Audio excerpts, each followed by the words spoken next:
Hi అండి. గోంగూర పప్పు అయితే వండుతున్నాను అనమాట. అది కూడా ఫస్ట్ టైం అండి. తిన్నాను కానీ ఒకసారి రెండుసార్లు మా అక్క వాళ్ళ ఇంట్లో తిన్నాను. ఇంట్లో అయితే ఎప్పుడు ఉండలేదు. నిన్నైతే చికెన్లో ఎక్కువ ఉండేసానండి. 2 కట్టలు చేసానమాట.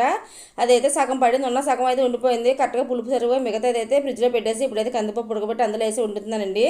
టేస్ట్ అయితే చాలా బాగుందండి. ఎందుకంటే ఎప్పుడు మేమైతే ఇంట్లో వండుకోవడం అనమాట. బయట ఒకసారి రెండుసార్లు తిన్నామని చెప్పాను కదా. మామూలుగా ఆకుకూరలు ఎక్కువ తింటండి మా ఇంట్లోన. ఉన్నా కానీ ఏదో తిట్టామో నామకో వచ్చి ఏదో కొంచెం తినేసి ఉన్నదంతా పడేస్తాం అన్నమాట. ఎప్పుడు పాలకూర అయితే తెచ్చుకుని అప్పుడప్పుడు వండుకుంటాం. ఒక నెలకో 2 నెలలకోసారి తినాలని హెల్త్కి మంచిదని చెప్పేసి. కానీ నిజంగా వారానికి 2 3 సార్లు అయితే ఆకుకూర తింటే మంచిదంట. కానీ మేము ఎప్పుడు తినమండి. ఇలా గోంగూర పప్పు అయితే బాగా నచ్చింది మా ఇంట్లో అందరికీ. మా అబ్బాయికి ముఖ్యంగా బాగా నచ్చిందండి.